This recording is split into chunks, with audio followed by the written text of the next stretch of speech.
Hello guys and welcome to a new video, and it finally is a track ranking video once again. As the last ones worked so well, I thought, hey, let's do another one of those. And as you may have realized, since the demise of the official F1 games with F1 22, I have become kind of a sucker for AMS2, as this one became my go-to racing game slash sim. One of the reasons I like it so much is the sheer variety of tracks and cars this game offers, and sometimes it even is a shame as we tend to still race at the same venues again and again. So I decided to really drive every track in the game for a bit, and maybe we'll discover some hidden gems together that you'll want to try out as well. So a couple of things before we get going. I'll do like a mini-series about this without a fixed upload schedule and break the tracks up into regions or continents, as AMS2 has way too much for me to get done in this video. Plus, content always gets added, so I'll just add new tracks to later episodes. Many tracks also have various versions of it, but I'll try to give like an overall rating for what the track offers, but one or two boring or bad layouts won't influence the rating for an otherwise great track, so it can only positively affect the rating. And I'll try to use cars fitting to each of the tracks to really be able to rate them properly. Of course, you can race F1 cars at a karting track, but that might not be the most enjoyable experience. Speaking of karting tracks, they are in AMS2 as well, but if I rank them, I'll do it in a separate video. For now, we'll only talk about regular racetracks. As always, feel free to disagree with me in the comments, give your own ratings down below and keep it friendly.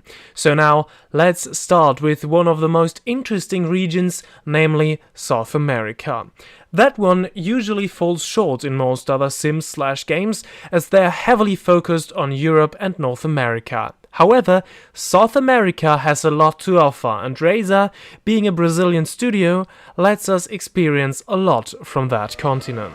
But we won't start with Brazil, but rather their neighbors from Argentina. Mid-2022, Razer released 3 Argentinian tracks out of the blue, free for every Automobilista 2 owner. The first of which is probably Argentina's most commonly known racetrack, the Autodromo Oscar y Juan Galvez in Buenos Aires. I hope I didn't butcher the pronunciation too much. This track is where F1 held lots of races in the past on some of the many layouts this track offers. While I don't think it would be a good fit for modern F1, I still find this is a pretty good venue. The most commonly used layout, number 6, is a good mixture of flowing and technical bits that can offer good racing, but are also fun if you just drive them on your own. About the longer layouts around the lake, I can't say too much. The fast double ride is fun, but I honestly prefer the shorter layout. I'll give it a B, as it is good for me, but it doesn't have that much to stand out in my opinion. Still great to have it in the game now.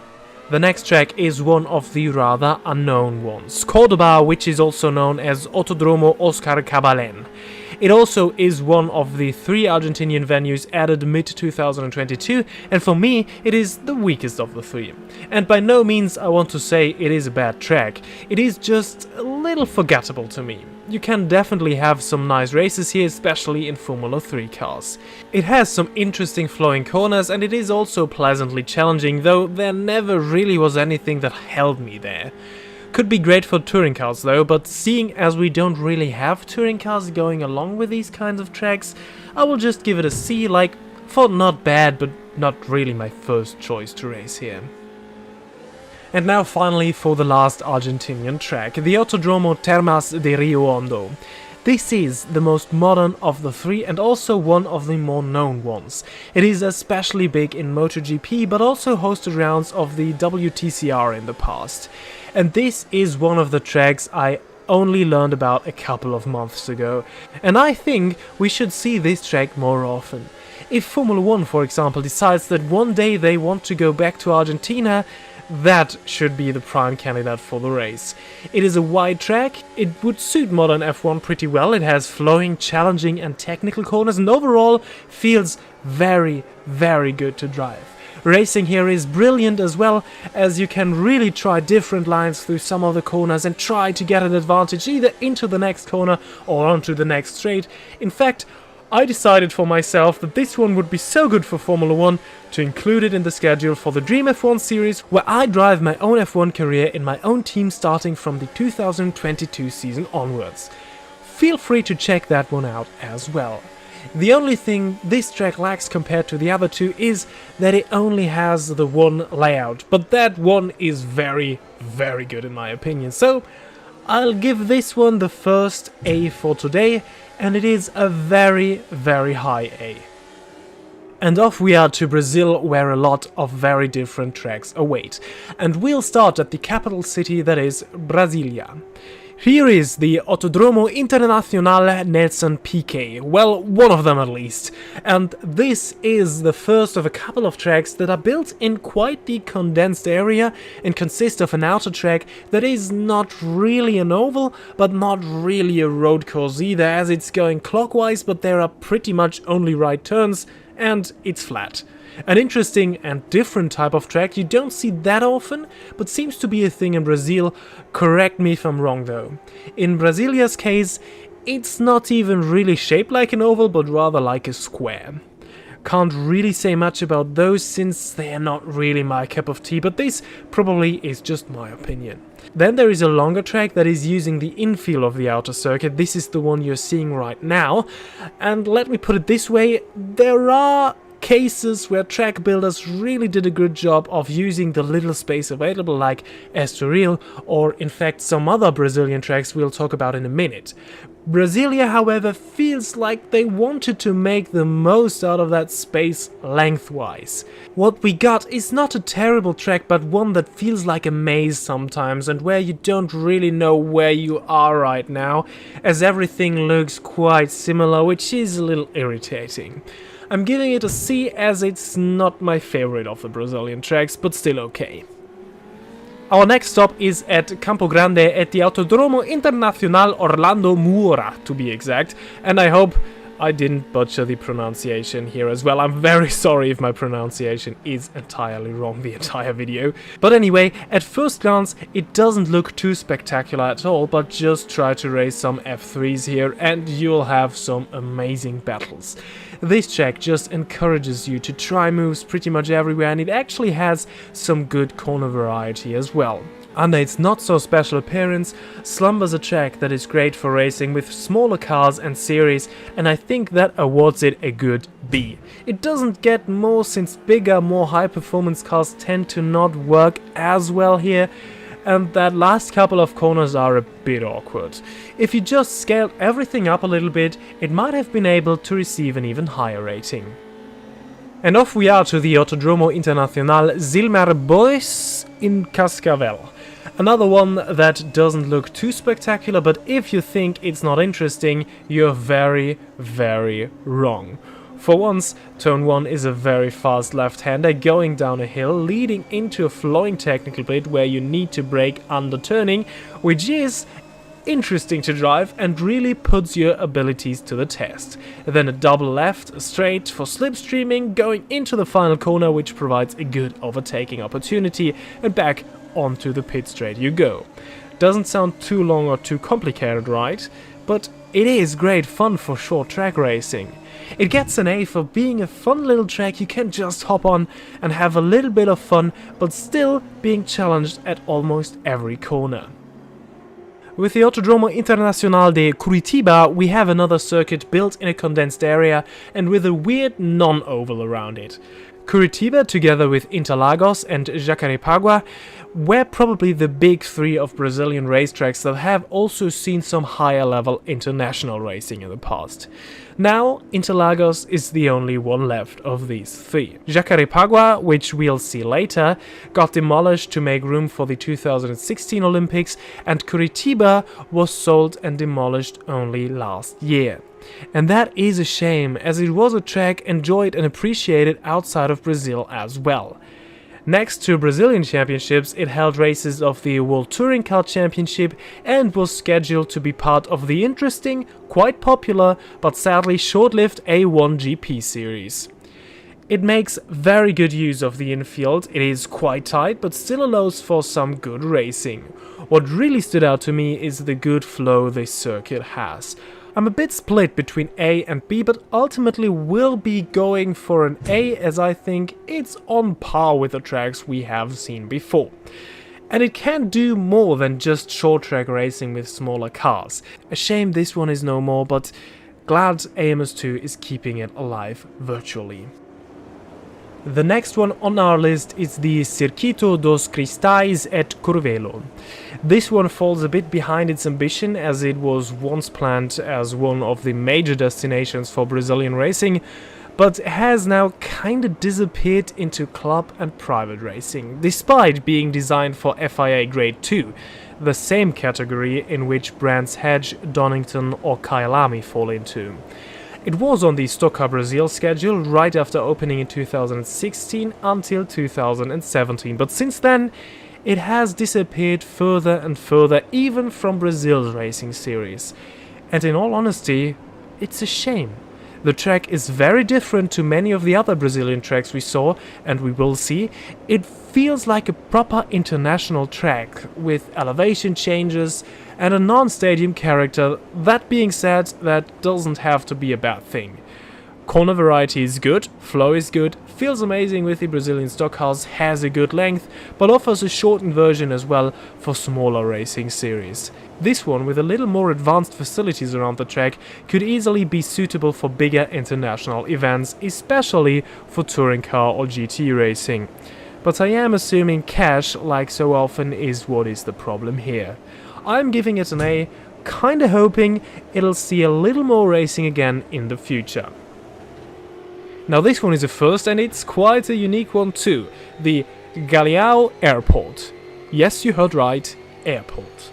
And this does not mean like in Silverstone, where a former unused airport was turned into a racetrack, but this one is actually an airport that is still in business, and they just marked a racetrack there with a couple of cones and tire staples. It's not a new concept of turning airfields to racetracks just for a weekend, and surprisingly, it kinda works in some cases. Just take Cleveland for an example, where Champ Car raced for a couple of seasons, and what we'll see in the North American episode of this mini-series. The wide spaces and different lines you can take really work well for racing.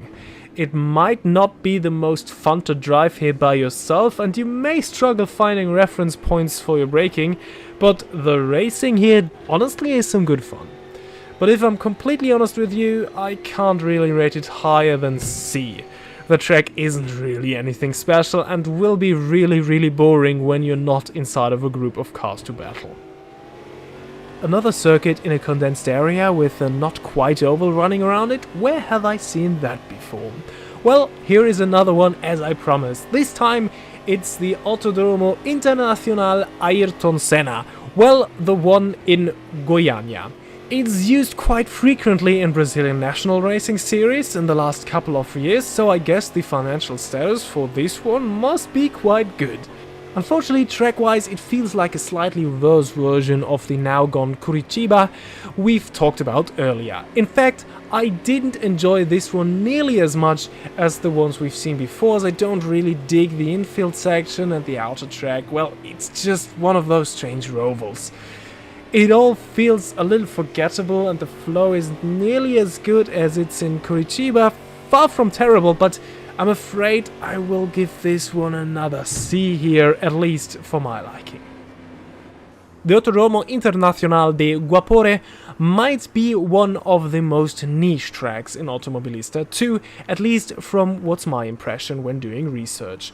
RacingCircuits.info doesn't even have an entry for this track, and even the only bigger national racing series coming here is the Brazilian Formula Truck Championship, and even they only returned in 2022 according to Wikipedia. The track is pretty good though, so this might really be the hidden gem we were after. These trucks may not represent that, but the flow and the speed of these corners are really good and fun to drive. However, it is once again the case that this track is really only usable for smaller, or in case of the trucks, slower cars, and it is very short. Very good for the occasional sprint race though, and seeing I said that about Cascavel too, let's put it together with this one into ATM. And here we are at Brazil's most popular racing destination, the Autódromo José Carlos Pache in Interlagos, Sao Paulo. It is one of the best and most iconic circuits in the current F1 calendar. It has earned that status by never failing to entertain and providing us with some of F1's most iconic moments. And I think that is down to its brilliant layout. With the main straight, the Senna S and the Retro Posta, it has some very great overtaking opportunities right at the start of the lap, then a slower, more technical bit challenges the driver's abilities, and then of course there is elevation change in just the right spots to make it a great track to drive, race and watch cars go around.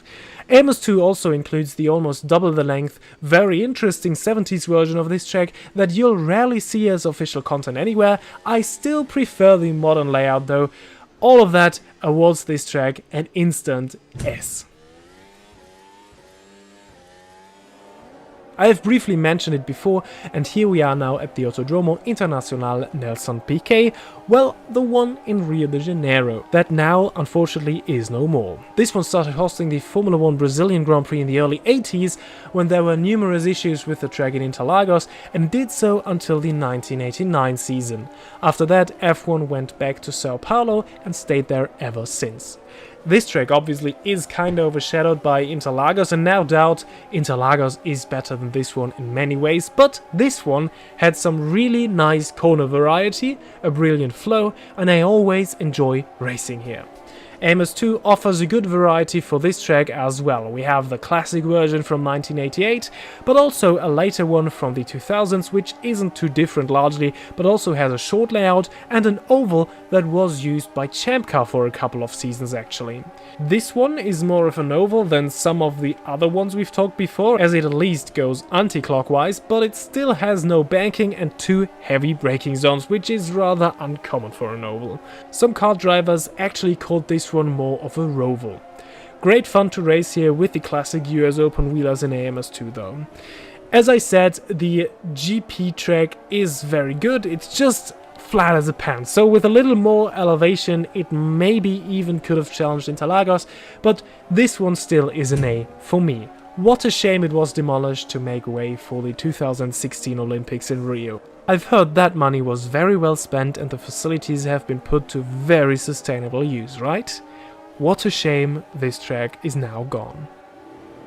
Here is another Autodromo Internacional Ayrton Senna, and this time we're talking about the one in Londrina. Brazilian track designers really need to get a little more creative with naming their tracks. This one is probably the most touring kart track you have ever seen. Elevation change, some tight corners, but still some flow, and a tight track in general where rubbing really is racing, as sometimes you don't even have any other choice than making contact with your rivals. It somewhat works for touring cars as the Brazilian stock car series, but I don't know really, I never really came to grips with this one. I will give this track the average C treatment. Here we are at yet another track named after Ayrton Senna, but this is a first, as this is the first street circuit we will rate. And what can you say? It feels like a smaller and more bumpy version of the Jeddah Corniche circuit, only that this one has 2 safety chicanes on it, and that this one is on an actual pre-existing public roads. Not some crap that was purposefully built to hold races there and then declared public roads afterwards. Salvador is fast, flowing and challenging, and I really loved throwing those Formula 3s around the track, trying to find some gap on the tight and technical track. It definitely isn't suitable for anything bigger than the Brazilian stock car series, but with the right cars, this one is one of the most fun street tracks I have ever driven. Therefore, I will rate this track with an A and will definitely come back for more. The only issue I have is that the chicane right after the start is very awkward though. The Autodromo Internacional de Santa Cruz do Sul is next on our pretty lengthy tour through Brazilian racing venues, and like many of those we've seen before, it is a short but good racetrack. It has good corner variety and is fun to drive on your own, but also good to race at. Unlike some others, it even works with faster and bigger cars like the prototypes you're seeing here. When driving here, I do enjoy this track, but during the course of writing this script, I had to check multiple times which track that was again, and after looking it up, I always went like, ah yeah, that one was good. But that also means it can't be that great, or certainly not as much as the others that instantly came back to my mind. I'm still giving this one a B, because as soon as I remembered, it always was fun though. In our search for the hidden gems of Automobilista 2, you definitely can't look past the Autódromo Internacional de Tarumã.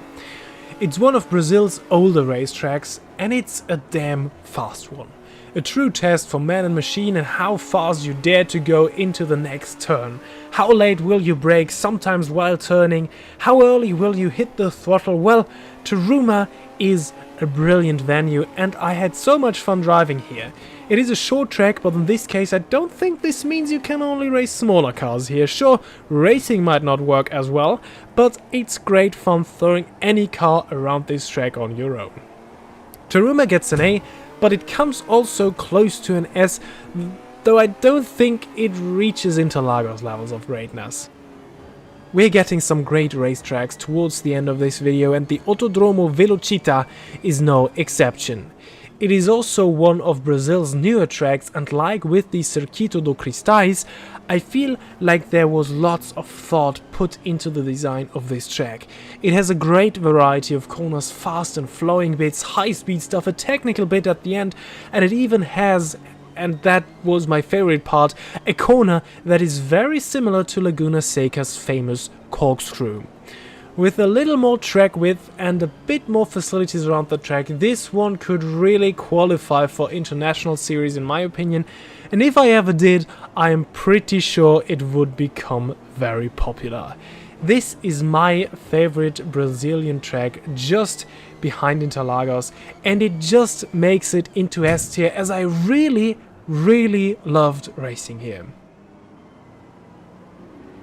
Velopark finally is the last Brazilian track we're gonna take a look at, and in all honesty, we're stepping a bit down from the really great tracks we've seen before. Velopark by no means is a bad track. It is one of the largest Brazilian motorsport complexes and also has the longest karting track in the world according to racingcircuits.info. Its road course, being used for many national racing series since its opening in 2010, isn't anything too special though. There hasn't been put nearly as much thought into the track design like Velo Città or Cristais, which are roughly from the same time period. It honestly feels like a street track at the parts leading to and following after the pit straight, with its walls so close to the track and the types of corners we're getting here. In my opinion, it's not the most interesting track to solely drive, but the racing here is really pretty good, so I'll give it another B. But if you thought Automobilista 2's South American racing portfolio is limited to Argentina and Brazil as the biggest motorsport nations of the continent, you're wrong. For the final track of today's video, we are heading to Ecuador to the Yaguarcocha circuit at Ibarra? Yaguarcocha? Did I pronounce that right? Anyway, it is Ecuador's one and only circuit, and in the 70s on a temporary and much larger circuit around a volcanic lake even held some international endurance racing.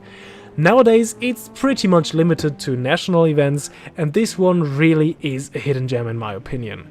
Challenging, flowing, interesting to drive, and an absolutely marvelous and stunning scenery surrounding it add to a great experience. Racing is possible, though a bit better on the reverse layout of the track, and in my opinion, I recommend smaller cars to get the best racing out of this track. But I sometimes just enjoy doing a couple of laps here, just enjoying the track and its scenery. You know what, I am going for an S for this one.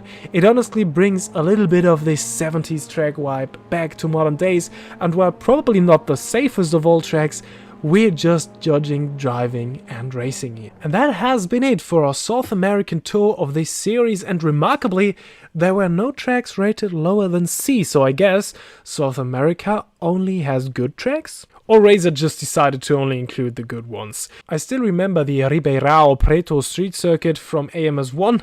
That one would have been a pretty bad one, but it's not in the game anymore. I don't feel too sorry about that though.